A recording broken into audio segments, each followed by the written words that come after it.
नमस्कार दोस्तों, मैं ख्याति। आज का ये वीडियो सिर्फ एक वीडियो नहीं है, ये इनर जर्नी आपके माइंड, बॉडी और कॉन्शियसनेस के भीतर। आज हम उस हिडन मैकेनिज्म को समझेंगे जो साइलेंटली आपकी पूरी जिंदगी को शेप करता है। आपके थॉट्स आपके इमोशंस बनते हैं, आपके इमोशंस आपकी रियलिटी को क्रिएट करते हैं। क्या आपने कभी महसूस किया है कि आप चाहकर भी कुछ पैटर्न से बाहर नहीं निकल पाते? Over thinking, anxiety, emotional heaviness या फिर अंदर की एक अजीब बेचैनी। आज हम समझेंगे कि इसका कारण सिर्फ बाहरी परिस्थितियां नहीं है, बल्कि आपके माइंड और बॉडी के बीच चल रहा एक लूप है। और सबसे जरूरी बात, हम सीखेंगे इस लूप से बाहर कैसे निकला जाए और एक एलिवेटेड स्टेट ऑफ कॉन्शियसनेस में कैसे जिया जाए, जहां peace, clarity, gratitude, inner freedom naturally आपके लाइफ का हिस्सा बन जाए। तो अपनी सांसों को सांस कीजिए और इस जर्नी में पूरी तरह प्रेजेंट हो जाए। हर एक्सपीरियंस की शुरुआत एक थॉट से होती है। एक छोटा सा विचार धीरे धीरे इमोशन बन जाता है और इमोशन शरीर की केमिस्ट्री बदल देता है। अगर आपके थॉट फियर बेस्ड है तो शरीर स्ट्रेस केमिस्ट्री में चला जाता है। अगर थॉट्स ग्रेटिट्यूड और लव से भरे हैं तो शरीर शांत और बैलेंस्ड महसूस करता है। धीरे धीरे ये पैटर्न्स रिपीट होते हैं और आपका ब्रेन उन्हीं पैटर्न्स को स्ट्रॉन्ग न्यूरल पाथवेज में बदल देता है। यही कारण है कि बार बार वही थॉट्स वापस आते हैं। अब ब्रेन केमिकल रिलीज करता है और वही केमिकल्स इमोशंस बन जाते हैं, जैसे fear, stress, anger, sadness, guilt. जब कोई इमोशन लंबे समय तक रिपीट होता है तो बॉडी उसे नॉर्मल मानने लगती है और यहीं से शुरू होता है एक साइकिल।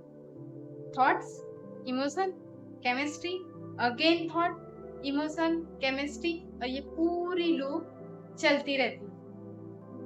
इसे कहते हैं थिंकिंग फीलिंग लूप और यह लूप सालों तक चलता रहता है बिना आपके अवेयरनेस के। धीरे धीरे आपकी पर्सनालिटी भी उसी लूप में ढल जाती है। लेकिन इम्पोर्टेंट बात यह है कि जिस पैटर्न को ये माइंड ने बनाया है उसे माइंड चेंज भी कर सकता है। आपका शरीर सिर्फ फिजिकल स्ट्रक्चर नहीं, ये एनर्जी सिस्टम है। हर इमोशन शरीर में एक तरह की एनर्जी छोड़ता है। फियर की एनर्जी हैवी होती है, एंगर हीट और टेंशन वाली एनर्जी रिलीज करता है, गिल्ट हैवीनेस बढ़ाता है, सैडनेस मतलब लो एनर्जी। अगर ये इमोशन बार बार रिपीट हो तो शरीर उन एनर्जीज को स्टोर करने लगता है।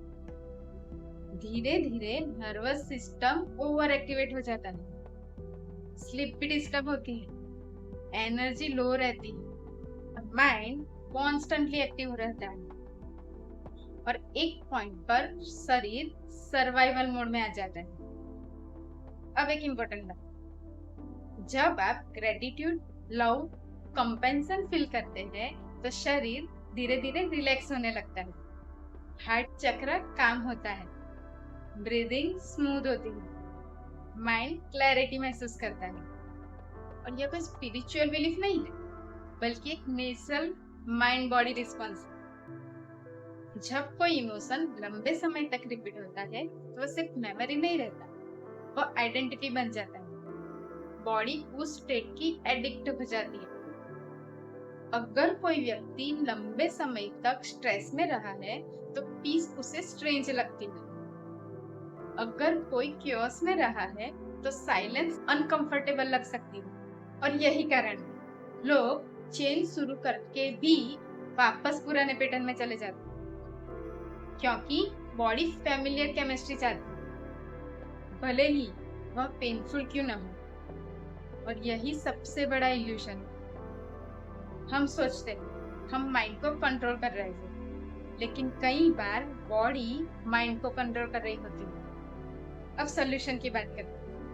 इस साइकिल को तोड़ने का पहला स्टेप है अवेयरनेस। ऑब्जर्व कीजिए, मैं कौन सा इमोशन बार बार फील कर रहा हूँ, कौन से थॉट्स उसे ट्रिगर करते हैं।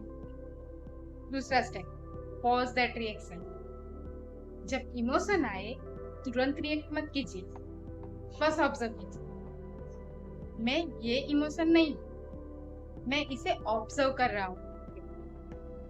तीसरा स्टेप, कॉन्शियसली नए इमोशन को क्रिएट करें, जैसे कि gratitude, love, calmness, safety, presence. धीरे धीरे शरीर की केमिस्ट्री बदलने लगेगी और नया न्यूरल पैटर्न बन जाएगा। चौथा स्टेप, डीप ब्रीदिंग। ब्रीथ सिर्फ ऑक्सीजन नहीं, ब्रीथ एक ब्रिज है माइंड और बॉडी के बीच। जब आप डीप ब्रीदिंग करते हो तो नर्वस सिस्टम धीरे धीरे रिसेट होता है, इमोशनल टेंशन रिलीज होता है, माइंड शांत होने लगता है और बॉडी प्रेजेंट मोमेंट में आने लगती है। यही मेडिटेशन का कोर इफेक्ट है, जहां आप पास्ट के पैटर्न से बाहर निकलकर प्योर अवेयरनेस में आ जाते हैं। एलिवेटेड कॉन्शियसनेस का मतलब है सर्वाइवल से क्रिएशन में शिफ्ट होना, फियर से अवेयरनेस में जाना, रिएक्शन से ऑब्जर्वेशन में जाना। और जब आप इस स्टेट में आते हो तो क्लैरिटी बढ़ती है, इंट्यूशन स्ट्रांग होती है, इमोशंस बैलेंस्ड हो जाते हैं, डिसीजंस क्लियर होते हैं और लाइफ धीरे धीरे फ्लो में आने लगती है। आपके भीतर लिमिटलेस पोटेंशियल है, लेकिन वह पोटेंशियल तभी एक्टिवेट होता है जब आप अनकॉन्शियस इमोशनल लूप से बाहर आते हो। हर बार जब आप अवेयरनेस चूज करते हो तब आप अपनी कॉन्शियसनेस को एलिवेट करते हो और धीरे धीरे एक नया वर्जन जन्म लेता है, शांत, स्पष्ट और पावरफुल। अगर ये वीडियो आपको पसंद आया हो तो इसे लाइक कीजिए, चैनल को सब्सक्राइब कीजिए और कमेंट में लिखिए I choose awareness, I choose elevated consciousness. नमस्ते।